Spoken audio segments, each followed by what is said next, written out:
guys, welcome back to a new wave video. I'm Giselle19 and today's video is going to be about tongue piercing myths. So, I have had my tongue piercing for a little over a year now, and I've heard a lot of stuff about tongue piercings and what they do, what they don't do, what they can cause. So, I decided to take 8 questions and tell you what's true and what's not true. So I have it all written down on this piece of paper. So again, this is from my experience. You might experience something different. We're all different people. We all have healing preferences, not preferences, you can't choose your healing, but we all have different kinds of healing and how long it takes and how our body heals things, and we all have different pain tolerances. So again, we're different, so we might not have the same thing. But for me, this is how mine went. So number 1, you have a permanent lisp. No, you don't have a permanent lisp. I have always pronounced my S a little more, it's kind of like a snake. My S's were always a little more, I guess, forced or pushed out more. I don't know why. I've always said my S's like this. So you have to be born with a lisp. Now, granted, when your tongue is healing, you do have a sort of a lisp because it's freaking huge. At least mine was. Mine was ginormous. It was like that big around.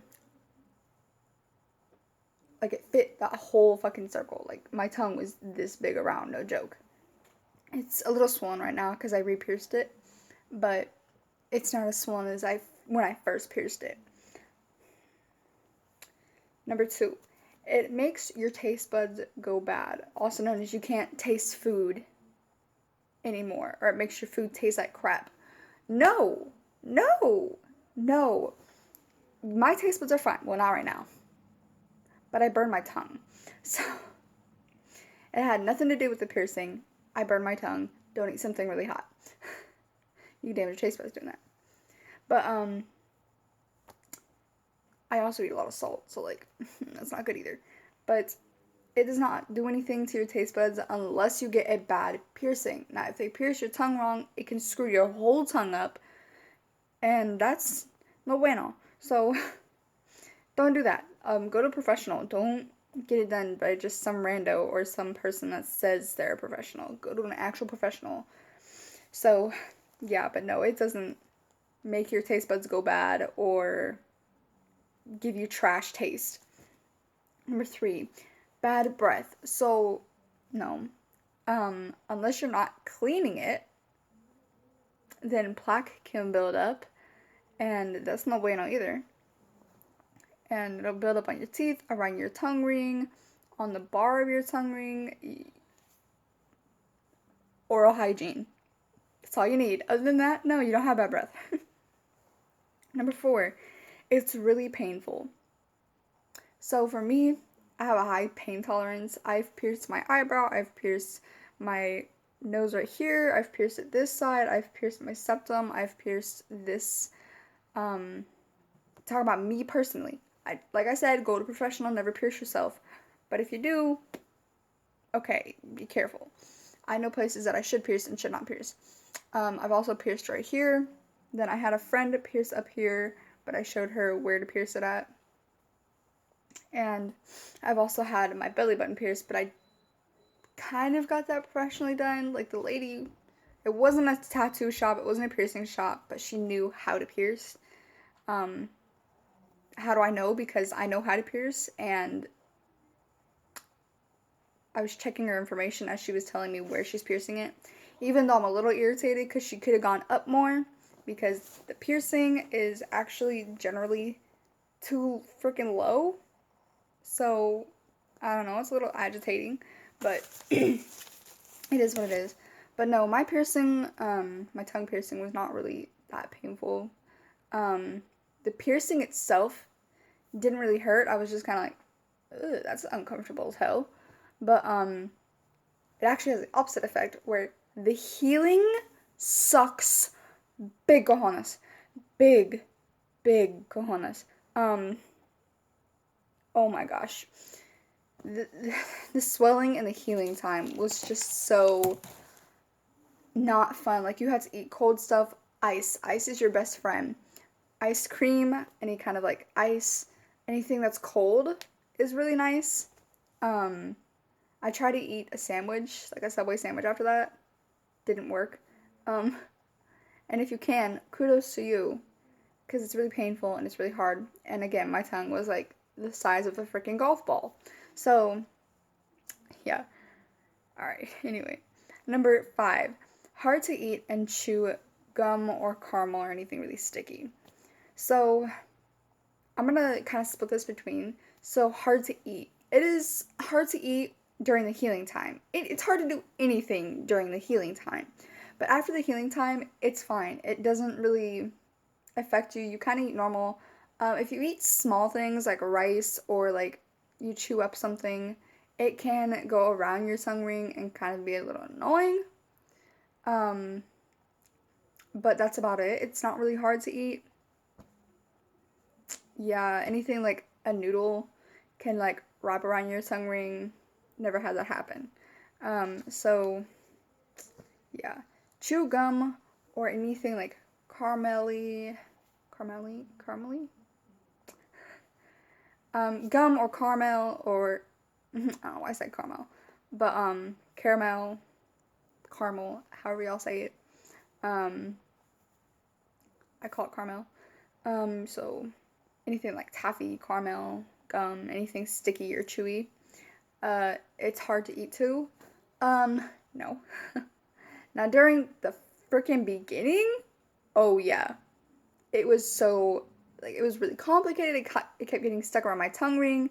It would get stuck on my tongue ring, around the bar. It is annoying at first, but you'll get used to it and you can start doing all that stuff again.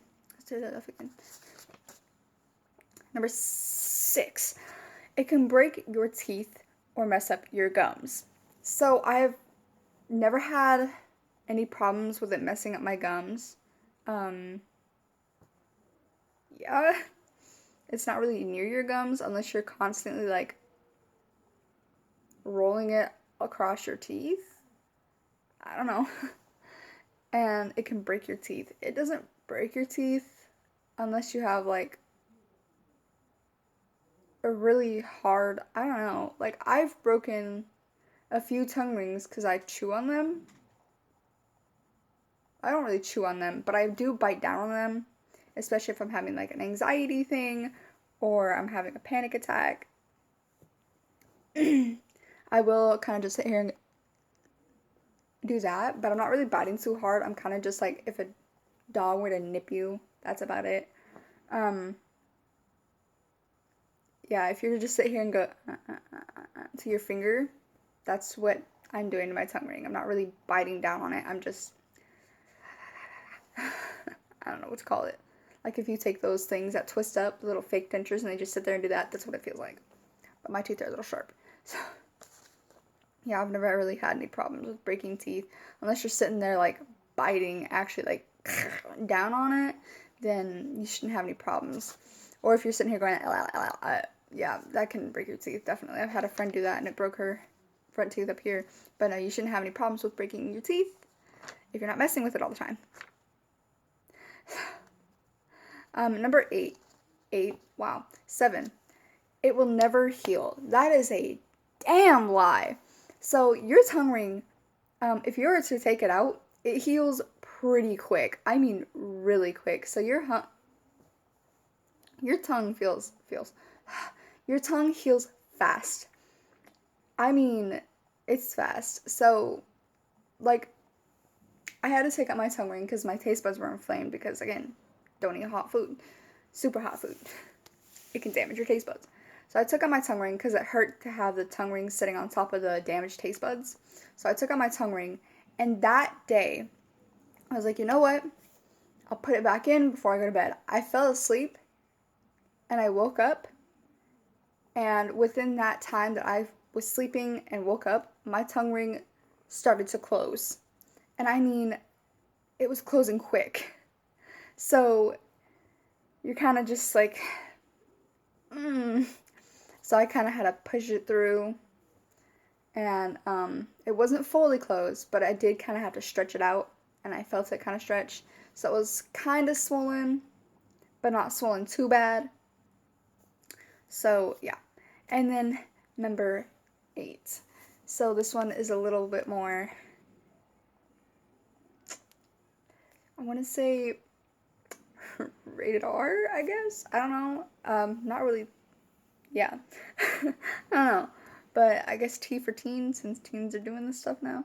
But they always have. I don't know what I'm talking about. But number 8. Sexual pleasure is better. So I guess it kind of just depends on the person. If they like, I know for my boyfriend personally, he says that he does like it, and it gets to him, because I've taken out my tongue ring and done things to him. That's my nigga, what's up? But we've been together 3 years over time, right? Stop. But I can already hear the comments. Oh my god! Shut up. I'm 19. I'm grown. So yeah. But it, for him personally, he said that it does feel good. And I had an ex-girlfriend that had a tongue ring, and I think it feels good too. So I'm a female though. So, but for female on female, it's good. And for guy on guy, I don't know, I'm not a guy. But for girl on guy, I know for my man, it feels good. So I guess it really just depends on your preference and, your partner's preference, or your hoe's preference. I don't know. Whatever you're doing out there, have fun. Good luck. Don't get caught. Yeah. Or do get caught. I really don't care. No, but be careful. Bitches is crazy. So, yeah. But with that being said, I love you guys so much. Also, if you liked this video, give it a thumbs up, and make sure while you're down there to go ahead and click the little red button, so subscribe and join the family. And then also hit that notification bell so you're notified when I upload a new video. And click somewhere on my face, somewhere up in here, to see a video that I made that views to your preferences. And if you don't feel like scrolling down and liking the video, because I know not everyone does, I personally don't always like videos either. So if you do want to subscribe, you can click somewhere around this area, somewhere around here, to subscribe. Just click on my face, you'll see it. So yeah, I love you guys so much, and I will see you guys in my next video. Bye.